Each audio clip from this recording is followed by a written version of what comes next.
So from the very first month, really, I set up knot and nail maintenance. I've got another video on how to start a gardening business, so please go and have a look at that. And that goes into a lot more detail on how to actually set up and start a gardening business. So I went through that process quite quickly, to be honest, because I panicked and I wanted to make some extra money.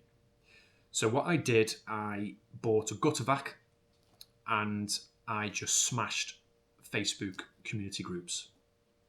I got ChatGPT to write me Facebook advertising posts using pictures that had been generated. Because at this point, I hadn't got any before or after pictures. So AI did pretty much everything for me.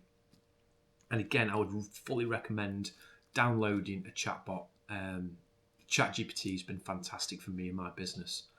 And the potential is huge. So go ahead and download that. So what I did, I used ChatGPT to make Facebook posts, advertising posts, digital leaflets and posters. And I put them all over Facebook. And at the time, really, it was a perfect time for gutter cleaning because it was winter, everything's wet, we had a lot of rain, all the leaves have fallen, covered the gutters.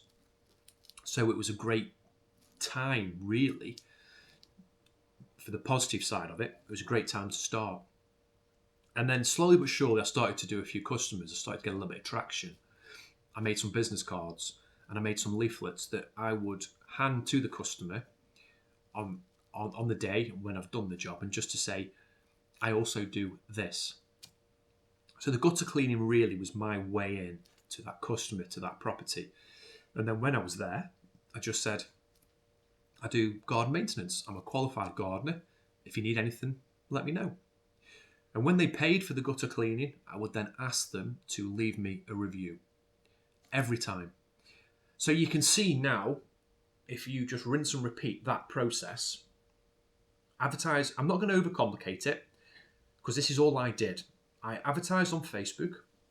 I got a job, went to the customer, did the job, got paid, tried to save that money if I could to buy other tools. Asked the customer for a review and tried to upsell that customer.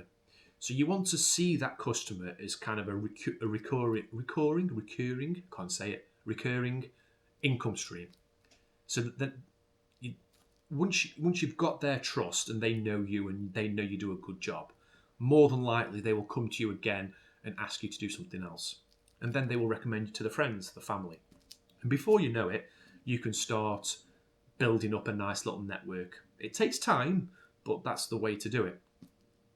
So I think I was about 3 months in. Things started to get quite busy. That Monday soon filled up because I started taking on gardening work, and some of my customers were regular customers. So I was taking on some fortnightly customers where I would see every 2 weeks. So then very quickly, 2 Mondays out of the month was full, and then I had 2 Mondays left to book in other work. Before I know it, them 2 Mondays were also full. So I had 4 days a month. Every Monday was full. So what I did then, I would have to do work in an evening or on a weekend. There's videos to show and prove this, that I would be leaving my job of employment with my gutter vac, either in my car at the time or in my van, and I would go and do a job on the way home. And every time, ask them for a review, ask them for a recommendation, and tell them what other services you do.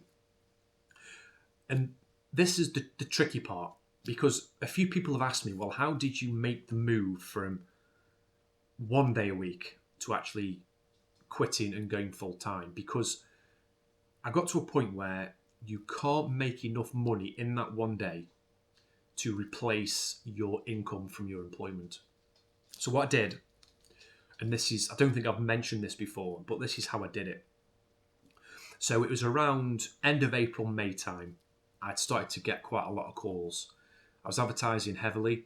I built up quite a few reviews and people were recommending me. So in my head, I thought, I'm going to aim for June. I'm going to potentially, not promising myself, potentially quit and leave my job and start in June. So it was a bit of a risk, a bit of a gamble. But what I did, Every time I went out to a job, I would always go out. Every time a customer messages you or calls you, respond as quickly as possible. Okay, that's one thing. Just do that, because customer service is everything in this game. So I would go out to the customer and they would say, oh, I want a gardener. It was either weekly visits, monthly visits, whatever. And I would just say, I wasn't lying. I was being completely honest. I'm very busy at the moment, which I was. You just don't go into details on what you're busy for. They didn't know I had a full-time job. Well, kind of full-time job. I goes, but what I can do, I've got some space opening up in June. So I can give you a set amount of time, but I can't start till June. And unknowingly to me, and it's quite hard to believe at the time, they actually said yes.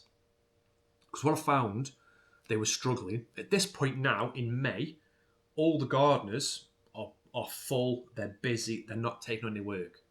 But someone who's coming into the industry and looking for work, you can take on work. So these people who are after gardeners can't get the good gardeners because they're already busy, so they are willing to wait. And I thought that was very interesting. So what I did, I went through quite a few customers. I would advertise for garden maintenance again on Facebook, Google. I had a listing on there. I had a couple of inquiries from the website that I built, and also recommendation. And I built up about 4 or 5 customers where they were willing to wait for me till June. So I knew in the back of my head, okay, I've got X amount ready to go in June. And then another recommendation come through an old friend of mine where they had these commercial contracts, care homes. And he said, would you be interested? He goes, I want somebody I know I can trust. I want somebody who I know can do the job. Would you be interested in going there? And I said, yes, but not till June. I can't do anything till June. And that was fine. That was acceptable. So that gave me enough then to replace my monthly income from my employment. So come May, I handed in my notice and I knew from June I had X amount booked in. So really, from the 1st of June, my diary was kind of 2/3 the way full. And from then on, it's just been absolutely hectic. So that is just a very kind of broad view of how I did it, how I went from 1 day a week to full time.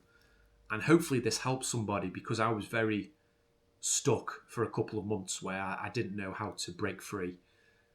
And it got to the point where I had to make a decision because I was getting burnout. I was doing silly hours. I was still doing 30, 32 hours a week at the employment. Mondays was like a 10-hour day, and I was doing jobs in the evening and weekends as well. So it was very busy, and I had to make a decision because you can't slave for 2 masters. It's either one or the other. So I was just very fortunate, really. But I also played the game. It was quite, when I look back, quite clever, but also a bit risky. If somebody come to my house, if I asked a tradesperson to come and they said, I can't get you for 2 months,